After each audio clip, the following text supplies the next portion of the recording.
Hello leaders, this podcast is something for everyone. We discuss how emotions are memory glue and why kids don't remember what they got for their birthdays. They remember something else. We discuss why customers never measure us by what we do for them, but rather how we make them feel.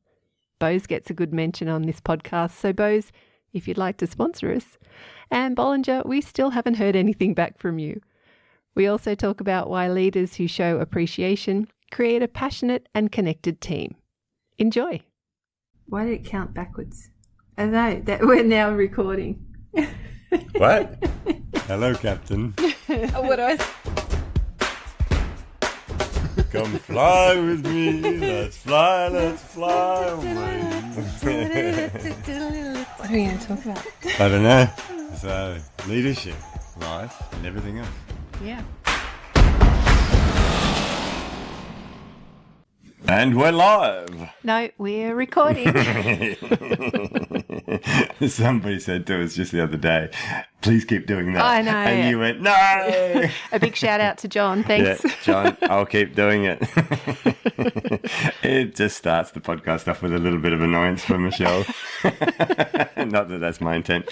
Hey, Michelle, how are you? Good. How are you guys? Yeah, good. I'm glad that your voice doesn't sound like a female Barry White now. Oh, yeah. Over that cold. Thank you. Good to hear. So, today we're going to be talking about memory glue. This is a good one. Yeah, those people that think they don't have a great memory or they can't remember people's names, which was spoken about before, or facts and things. Yep. The glue that actually helps bond that memory. Yes. And so I guess what do we start off with? A bit of the science? Okay. So our memories, the strongest memories that we have, quite often have an emotional context. So if you look back through your life, the days in your life that you'll never, ever, ever forget always had a strong emotional component, because emotions, the chemicals released into your body when you're experiencing strong emotions, are memory glue. So they glue the memory. Or it's not really glue, but it's going to make it a permanent memory. And the reason why we have memories and why the chemicals form those strong memories is so that we can remember things from the past, especially dangerous things that we might need to avoid in the future. So it was, I guess, an evolutionary thing that our bodies did so that we could remember the past. But the reason why we got interested in this topic for today's podcast was because of something I read online about kids' birthdays. Right. Yes. Yeah, and we were discussing it just before. So if you were to ask, let's say a teenager, what they remember about a particular birthday when they were younger, the post was basically saying that guaranteed they don't remember what presents that they got for their 5th or their 6th or their 7th birthday. What they remember is where they were, what they were doing, and how they felt. Yes. Yeah, It actually reminds me of, and hello, Mum, I know you're going to be listening to this and you'll drill me about it after, but my 13th birthday, and it's funny, I built it up to be because I was turning 13 and my kids are about to turn 13, so I've been thinking about it more, that I had this idea of what it was going to be, and I don't know, I can't actually remember what the idea or ideal was, but I remember being the disappointment, and I don't know, I think maybe I thought 13 because of movies that were on at the time. Growing up into a young lady. That's right, and I thought it was going to be something bigger and I would blossom, and no, and the birthday was a disappointment, and Mum will laugh. There was no birthday cake, and yes, I'm still holding on to that, Mum. So she gave me a packet of cake mix and said, here you go. On the day? On the day. And I'm sure I was being horrible and bratty, and well, you were 13, that was your job. That was it, but I could see I probably pushed her to the limit of her boundary as well. And that's the emotional attachment. So you worked it up in your head, and it didn't live up to your expectations. That's right. And I've had birthdays where there were no birthday cakes, but that one stands out as being, the big I'll challenge you. What presents did you get on the day? No idea. You can't remember, can actually, you? You can. Okay. I think I might have received, those lemons I'm showing my age now, the lemon that was on a piece of rubber and you'd attach it to your ankle and then you'd kind of skip it going around. Yeah. Okay. Are you sure that was your 13th birthday present? No. You don't know. So that was what the post was all about. We give kids these presents. It's all about the presents on birthdays. A lot of people put in a lot of effort towards the presents, but you ask them later on in life, tell me about your 8th birthday, your 9th birthday. They do not remember the present they got. They remember how they felt, who they were with, what they did, the experience of the day, not the gift that they gave them. And I really liked reading this post because I've always had this thing about, how do you find the right gift for people? But it's not so much the gift, it's how you make people feel. That's what they remember. Yeah. And then after reading that post, I thought about, and I read another post very similar about school. If you go back to school, you don't remember the kids who had the coolest shoes. You don't remember the kids who had the latest fashion thing or whatever it is. What you remember about school is how people made you feel. Yes. And so the bullies and the friends. The bullies and the friends, yes. And we both experienced bullies and we both had friends. And so you don't remember whether they were the cool kid with the latest toy, the latest gadget or whatever, which is what kids want these days. They all want the same drink bottle. What's that? Frank Green. Yeah, that's hilarious. No, it has to be Frank Green. It can't be a normal water. We've got 1,000 water bottles at home, and but I've been asked to get a Frank Green. Yes. It's incredible because I luckily get given water bottles as gifts all around the world, and so I've got a nice collection of them. One of my favourites was given to me by Porsche, actually. I'll never give that one away. But they're not good enough because they're not what everyone else has got. Yes. What I want to talk about is why memories are so important in a couple of areas. So we'll talk about customer service and leadership. And so in customer service, one of the things I like teaching is that we have never, ever, ever been measured in customer service. We have never been measured by what we give the customer, so the product. We have never been measured by the service that we provide. We have always been measured by how we make the person feel. Yes, all of those scores that you do after. The net promoter score. Yeah, how they feel. Yeah, so when you talk about customer experience, the reason why we have this term customer experience is because it's how the customer feels at the end of the experience, taking into account all of the different touch points with your company. And the basis of this is because people remember things that have an emotional context, and because emotions are memory glue. And I've got a story I want to share with our listeners about an example of this. So in a customer service course I've been running for years, I say, this was many years ago, I teach more customer centricity now and customer experience, but I used to say, okay, stand up, find a partner and have a chat to them about a customer experience where you were the customer and you received an incredible customer experience. And then I listened to the stories over the last 25, 30 years. I've been listening to these stories and have a guess what they are always about. They're always about two things. So it was a great experience. Yes. Yeah. Actually, no, sorry. Let's start with the bad experiences. So I say, okay, stand up, share a story with a partner where you had a bad experience as a customer. Okay. And have a guess what those two things are always about. They didn't listen. That's part of it. But it's I didn't get what I wanted. Yes. Okay. Or I was treated poorly. That's it. Yep. They're the two stories. So over 25 years of listening to thousands of stories, it's always, I didn't get something I wanted or I was treated badly. That's the bad stories. Now I've been listening to the good stories. So tell a partner a great experience where you were a customer, you had a great experience. And they, again, fall into two categories. Have a guess. Well, I'm going to go with the opposite of what I just said, which is they felt heard. They felt heard. Well, that's part of it. Yeah. But that doesn't create the category. Keep guessing. It's similar to the poor one. So so I said in the poor one, I didn't get something that I wanted. So what's the I got something that I wanted. Okay. Well, that's hilarious. That's what I was expecting. That I got what I wanted. So you go off and tell people. No, if you get what you want, you tell no one. No. The statistics are that if you get what you wanted, what you expected, you got above and beyond you've got to get more. So 10% of the stories, you got more than what you wanted. And so it's elevated your emotional state. So if you go in expecting something and you get what you're expecting, it doesn't change your emotional state at all. So it doesn't create that memory glue to remember that situation. So you don't walk away telling all your friends, hey, I went into this shop and I got what I wanted. You tell no one. But if you get more, it elevates your emotional state. Okay, but that's only 10% of the stories. I'm going to ask you, Michelle, and it's really difficult. Okay, guess what the 90% of stories are about. So these are great experiences. I ask people to share their great experiences and have a guess what 90% of the stories are about. I don't know. You tell me. Sorry, I love putting people on the spot. It's that the company started with a mistake. Okay. But then they fixed it beyond your expectations.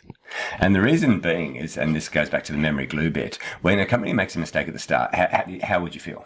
Yeah, you feel annoyed. Yeah. And so you've got the emotions of frustration and annoyance. But then when they fix it beyond your expectations, how do they now feel? That you've gone above and beyond. And they feel elated. Yes. So there's this massive shift in their emotional state. And because there's this massive shift in their emotional state, that's the memory glue that makes them remember the experience. That's right. So there's the opportunity for that business. Either the memory is that they're bad, and so they tell all and sundry, I bought this and it's crap, it broke or whatever, and they were really rude to me, no customer support. Or turn it round, this happened, but they went and they did this for me and they did this. So then it's almost like they personally went out of their way to help you. Yeah, and that shift in your emotional state. So I want to tell you a quick story. Actually, it's not such a quick story, but I'll tell it anyway. So many years ago, my accountant said to me at the end of the financial year, you need to spend some money. I said, why? He said, you're going to have a big tax bill if you don't. You need to have some expenses. What do you need in the company? I said, I don't need anything. He said, well, you're a speaker. Go and buy some speakers. He was joking, right? But I took him seriously. I wasn't going to write these off, but I went off because it made me think. I've always wanted to buy those little Bose cubes. Have you seen those? I have. Yeah, my parents have them. Yeah, they're amazing. Anyway, so I walked into the Bose store and I was looking at these cubes and he said to me, oh, have you seen the new Bose television? I said, Bose don't make a TV. He said, they do now. And he took me into this room and he turned it on and the room filled with sound. And I said, oh, where did you hide the speakers? He said, no, they're in the TV. I said, no, couldn't be. I heard a helicopter behind me. He said, that's what the TV does. Anyway, so I bought that TV and I stuck it on my wall and I filled the house full of sound and beautiful pictures. And then a couple of years later, we decided to move up north. We went up to Noosa for a year. And so I took the TV up there, put it on the wall and filled that house full of sound and pictures. But then I noticed a couple of pixels had gone on the screen. And so this is quite a few years ago, and this is in the early days of flat screens and stuff, and I noticed the pixels had gone. So I rang Bose and I said, hey, look, there's a couple of pixels gone on my TV. Can you fix it? And they said, oh, Mr. Newman, that's not good. When are you going to be home? I said, I'm home all week. They said, oh, what day is good for you? I said, oh, any day. They said, no, but what day is best for you? And I said, Tuesday. And they said, what time on Tuesday? I said, any time. They said, what time is best for you on Tuesday? I said, 10 o'clock. 10 o'clock, they rock up. They walk in, they look at the TV and they go, and they walk back. They take it off the wall and they start walking out to the truck. And I said, oh, when am I going to get my TV back? And they said, hold on for a second, please, Mr. Newman. And they came back in with a box. They took another TV out of a box, put it on the wall and turned it on. And I said, you're going to lend me a TV whilst you fix my TV. They said, no, that's your TV, Mr. Newman. I said, no, it's not. You've taken mine to the truck. They said, no, that's your TV. I said, what are you going to do with the other one? They said, we're going to take it away to see what could possibly have caused it to stop working the way we need it. Have a great day. And I went, wow. And so, but this was out of warranty. This was out of warranty. But that is also looking at the feedback loop. So rather than taking it as a criticism, they're deep diving to get information from that. That's right. Yeah, but it wasn't the product. See, I was a little disappointed that I lost a couple of pixels. It was just a couple of pixels, but I was amazed with the way they treated me. And the TV was out of warranty. Yeah. But it was a brand new product. It was the first time they've released this to the market. Anyway, so moved back to Sydney, took that TV back down there, stuck it on the wall in Sydney, filled that house full of sound again. And I think it was 2 or 3 years later, a couple of pixels went on that TV. And so I thought, I'll get this fixed. So I rang up Bose and they said, oh, I'm sorry, Mr. Newman, we don't make that TV anymore. I said, oh, can you fix it at least? And they said, can we give you a bigger one? I went, pardon? And And they said, but all we ask is that you pay for delivery and installation because we outsource that. I said, yeah, sure. So they rocked up and they put a bigger television on my wall and took the old one away. And all I had to do was pay for the delivery. And I remember that experience. And I've told that to many, many people in my customer service courses and customer experiences courses because like I didn't expect any of that. They went way, way, way above and beyond.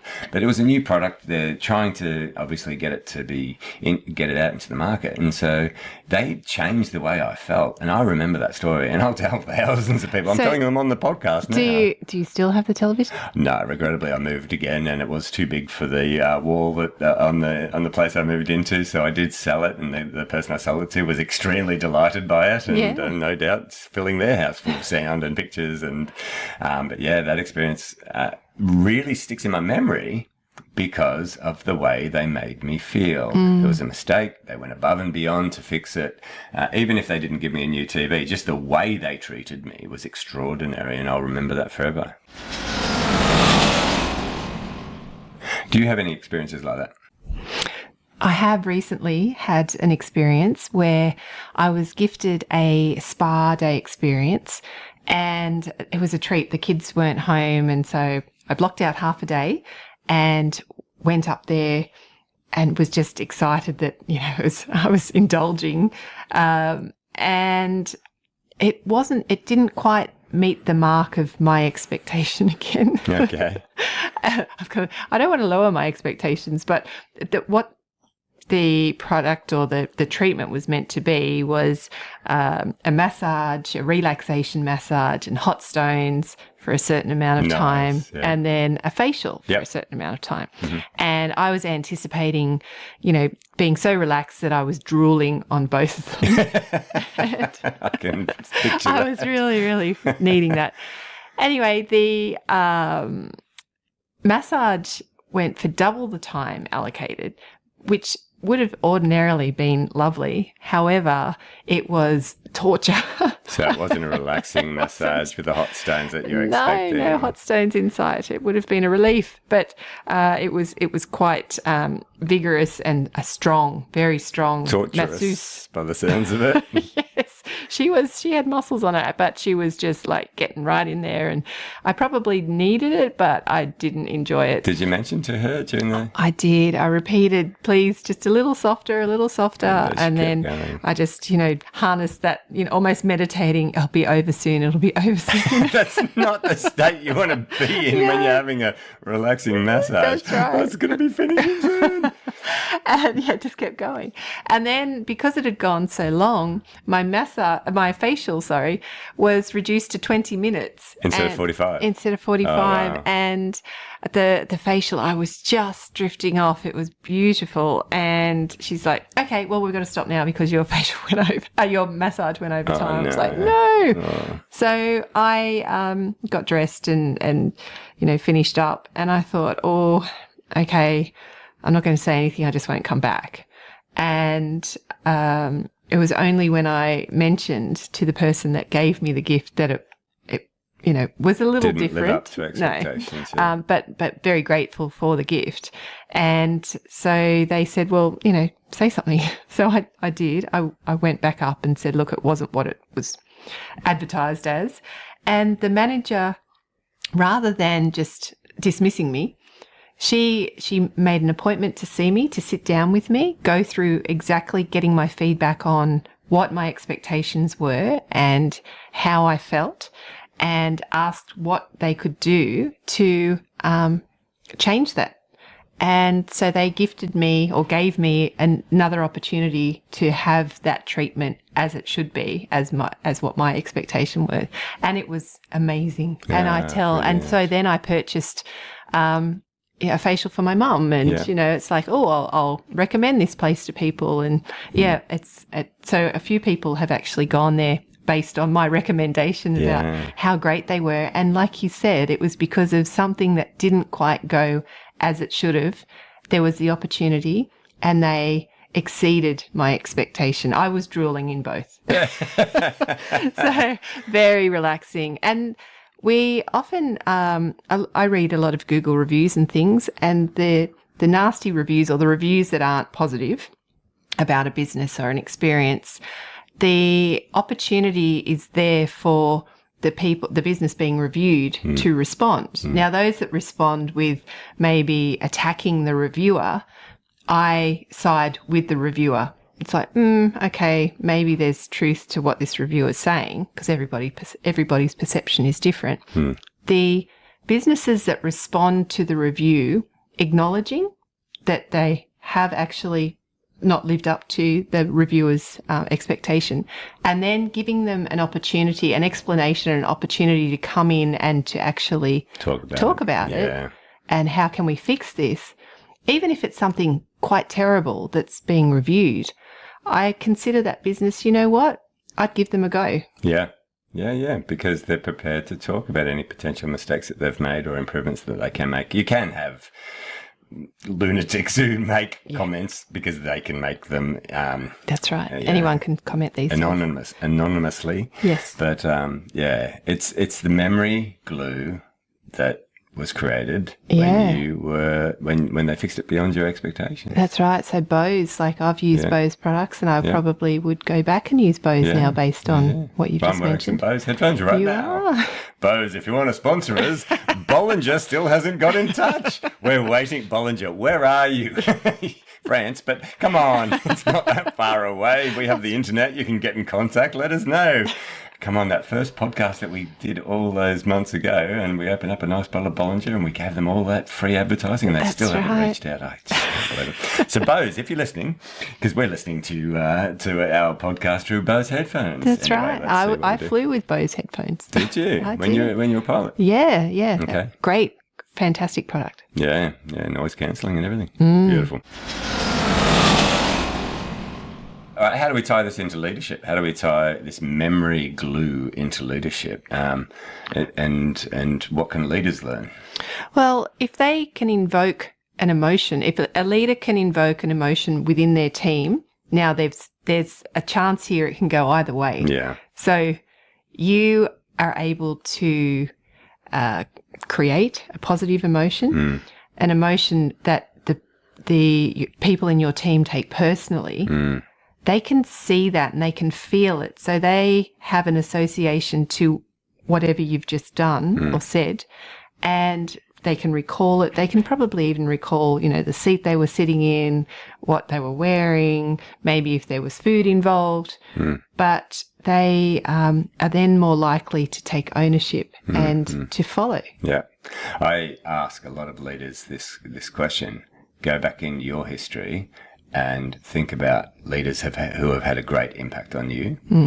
I've found that the one thing that makes their previous leaders, so the leaders that they've learnt from, memorable, is that they felt appreciated. That the leader that they look up to made them feel appreciated. And so we've spoken about this a little bit, I think, in another podcast, where you don't appreciate results.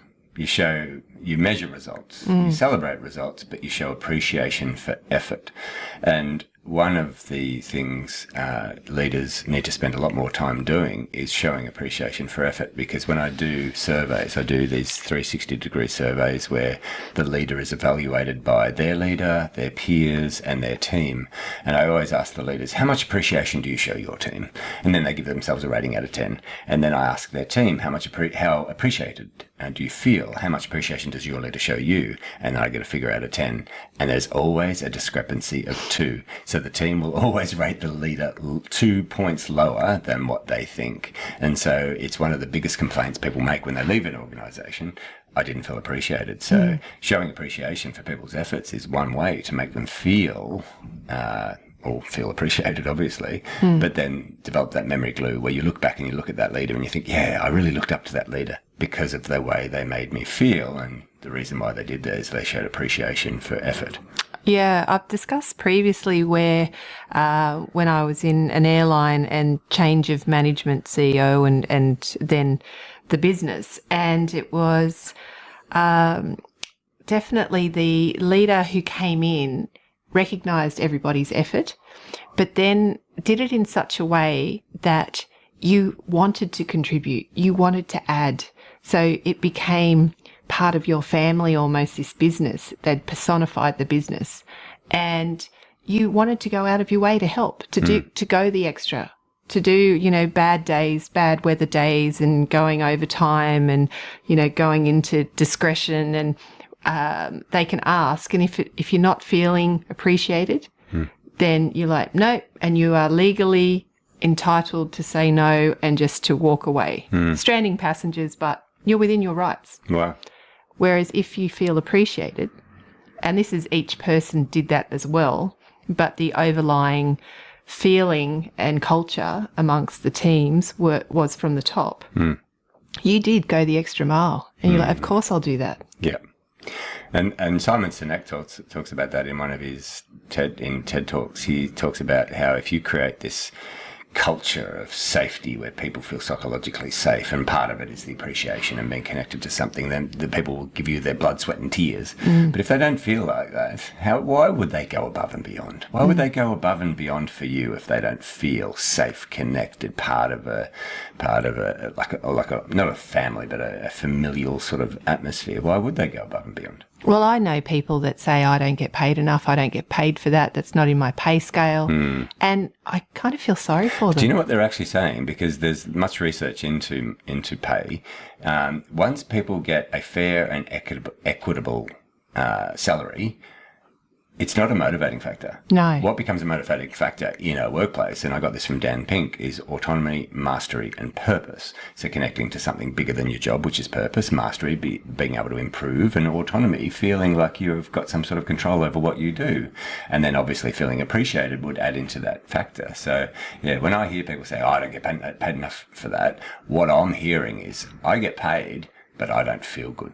And and so what they're doing is they don't feel good, they don't feel appreciated, and so they link it to their salary. But it's actually not the salary from the research that I've seen. It's based on how they feel within the organisation. And I can pretty much guarantee it's also not connected to cupcakes. The cupcakes they bring up once a year just to tick that box. And yes, we've done that particular day. Yeah, that's interesting. All right, so I think we could wrap this one up. Memory glue. It's the emotions that come into your body when you're experiencing certain emotions. They create strong memories, and that's important for kids' birthdays. Yeah. Kids don't remember the presents. They remember how they felt at school. They don't remember who wore what. They remember how people made them feel. And then in customer service, it's how you make people feel. And also in the workplace, part of your career, we spend at least 8 hours a day doing it. If you feel part of the team, like you're being appreciated, you're contributing, you're making a difference. All right. We think the world will be a better place with more dogs? Affirmative, yes. Affirmative. More dogs. Bollinger, where are you? We're waiting. And Bose, if you want to drop us a line. Bose, you can gazump them. We're looking for that sponsor. You have a great day, Michelle. You too, Guy. Bye.